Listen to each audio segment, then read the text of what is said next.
আসসালামু আলাইকুম এভরিওয়ান, স্বাগতম জানাচ্ছি আমার আজকের পর্বে।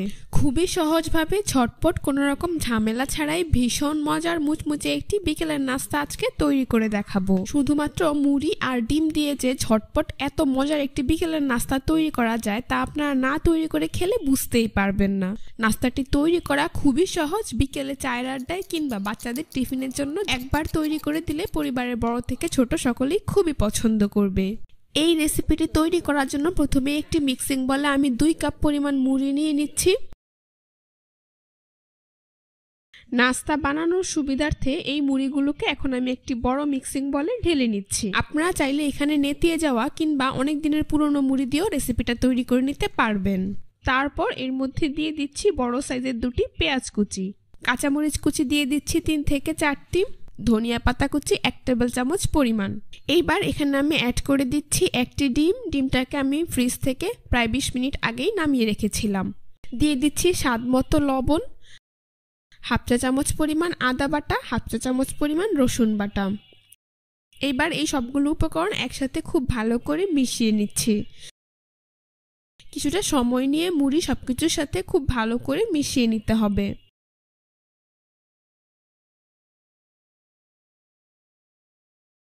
দেখতেই পাচ্ছেন মেশানো হয়ে গিয়েছে। এবার আমি এর মধ্যে অ্যাড করে দিচ্ছি হাফ চা চামচ পরিমাণ জিরার গুঁড়ো, দিয়ে দিচ্ছি হাফ চা চামচ পরিমাণ চিলি ফ্লেক্স, আর চাট মশলা দিয়ে দিচ্ছি হাফ চা চামচ পরিমাণ। এখন এই মশলাগুলোকেও মুড়ির সাথে আবারও খুব ভালো করে মিশিয়ে নিচ্ছি।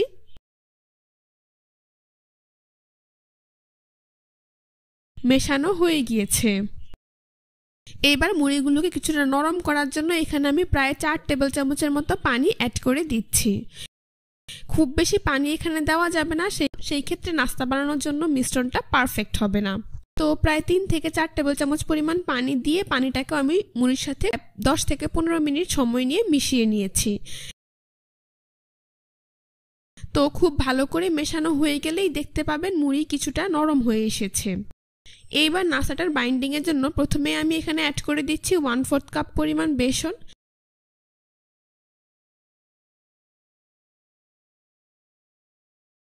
বেসনটাকে সবকিছুর সাথে খুব ভালো করে মিশিয়ে নিয়েই তারপর এখানে আমি অ্যাড করে দিচ্ছি 1/4 কাপ পরিমাণ চালের গুঁড়ো।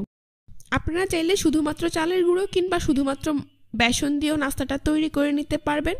সেই ক্ষেত্রে হাফ কাপ পরিমাণ বেসন অথবা হাফ কাপ পরিমাণ চালের গুঁড়ো অ্যাড করে দিবেন। তো দেখতেই পাচ্ছেন চালের গুঁড়োটাকে সবকিছুর সাথে মিশিয়ে নিলেই এরকম একটি পারফেক্ট মিশ্রণ নাস্তার জন্য তৈরি হয়ে যাবে। এখন আপনাদের পছন্দ অনুযায়ী যে কোনো শেপ দিয়ে নাস্তা তৈরি করে নিতে পারবেন।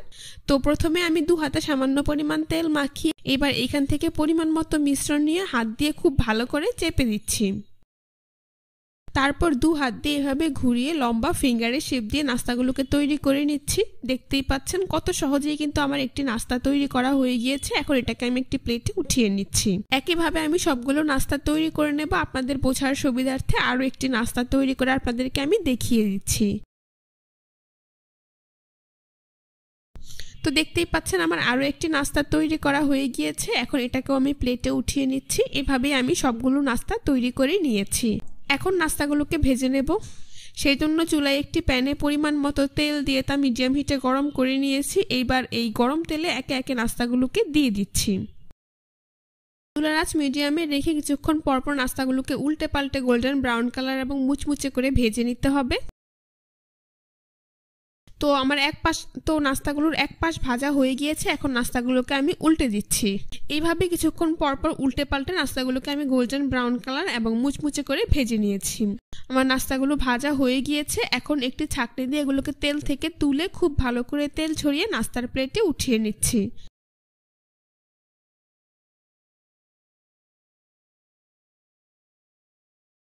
বাকি নাস্তাগুলোকেও আমি একইভাবে তেল ঝরিয়ে নাস্তার প্লেটে উঠিয়ে নিচ্ছি।